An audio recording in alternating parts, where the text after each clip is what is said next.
Hear ye, here comes the judge. It is the Yogi Judge, Judge Dawson. And do you know why I call myself the Yogi Judge?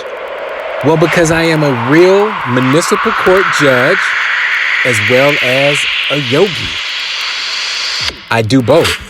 And I share both with the world, and I share both through this podcast. Every time I do the podcast, Here Comes the Judge, I try to give you information that you can use, some experiences from my courtroom, and just what I know as a man growing up in this country.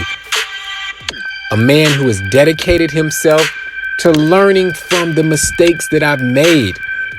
It's a life that's been analyzed so that I can provide you with tools so that you don't make the same mistakes. Now, I hope that you subscribe to the podcast because I'm always trying to give you good information. But you can also get my free email. It's called Dose of Positivity. I send it out every week. It's available, well, your subscription is available on my website, www.judgedawson.com.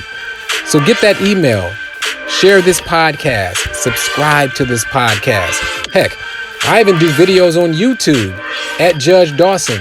Everything that I'm doing, I'm trying so hard to leave a positive legacy. You have enough people talking crap, being negative, spreading divisiveness. That will not be me. I'm going to use this platform, use the time that I've been a judge, and every day I get to bring something of value to you, my listener, and I like to even call you my friend. All right, ladies and gentlemen. So what am I talking about today? I want to tell you how the lack of goals can cause and create your lack. Flat out. Your lack of goals can cause and create your lack. Now, there was a man in front of me, and when I say in front of me, meaning in my court, and he was there because he was arrested. Now, let me tell you why he was arrested. One of the reasons is because I put him on probation 3 years prior to the day that he stood before me again. The terms of his probation were to meet with the probation department, not come up with a dirty urine, and then he would be enrolled in my Finish First leadership program so that he can get tools to take his life to the next level.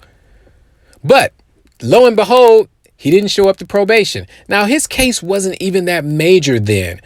It was simply a disorderly conduct. And you've been listening to this program. You may or may not remember. Disorderly conduct is a very easy charge to find yourself with.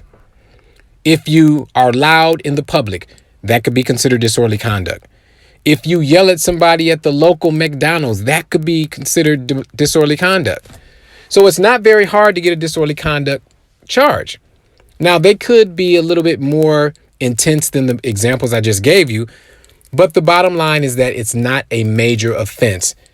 Therefore, it gives me the opportunity to work with someone to show them ways that they can communicate, behave, or conduct themselves so that they don't end up in this legal system. And that's exactly why I do my program. So this young man was before me 3 years ago, and I put him on probation because I felt that all he needed was a little guidance and we can take him to his next level of leadership. But he never showed up for his initial meeting. And if you don't show up for probation, or ladies and gentlemen, if you don't show up for court, even if it's traffic court, you will find yourself in a situation where there's a warrant for your arrest or some type of forfeiture of your license or something that will pull you to court. All these tools are aimed at gaining or gathering your attention so that you come and take care of the business that you have. So this young man had a warrant for his arrest. And again, 3 years later, he's standing in front of me.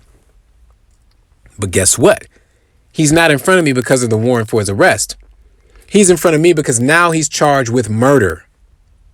He is charged with killing somebody. The report says that he shot the victim with a shotgun in the head. So I sat there puzzled because it just hurt my heart to the core to know that maybe, just maybe, if that man would have showed up to probation 3 years ago, maybe I could have dropped some wisdom on him so that 3 years later, he's not doing something to cause himself to be killing people or charged with murder. So that leads to my discussion for you and I today, because the point is we have to bring it home. We have to figure out and piece out these legal matrix situations and bring leadership to it, right? So my leadership discussion today is that when you set goals for your life, you put yourself on a path to a positive destiny. When you don't set goals for your life, you put yourself on a path to a negative destiny. I submit to you that young man who stood before me had never set any additional positive goals for his life. At least from the 3 years that I had seen him, he must have not set anything positive for his life, because he allowed his life to spin out of control to the point where he killed somebody. I mean, really, how do you go from disorderly conduct, running around, being a knucklehead in the street, to killing somebody? But I'll tell you, it is a path. There are paths, and there is a principle to the path that you are on. And unfortunately, this young man didn't have anyone or myself to give him the wisdom on how to guide his path so that he doesn't end up in the wrong direction. So I tell you right now, for you, just think about this. Maybe you're not on the path to killing someone, God forbid. But maybe you're in a bad relationship and you see the road that relationship is going down. And at the very least, it'll waste your time and it'll cause you heartache.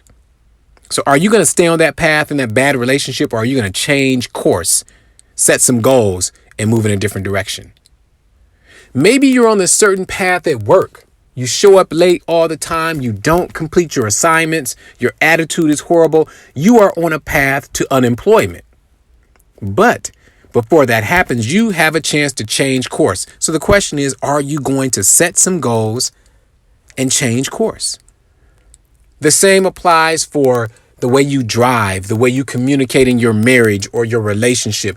You know when you're on a path to positivity or if you're on a path to negativity. And it's up to you to decide which way you're going to go.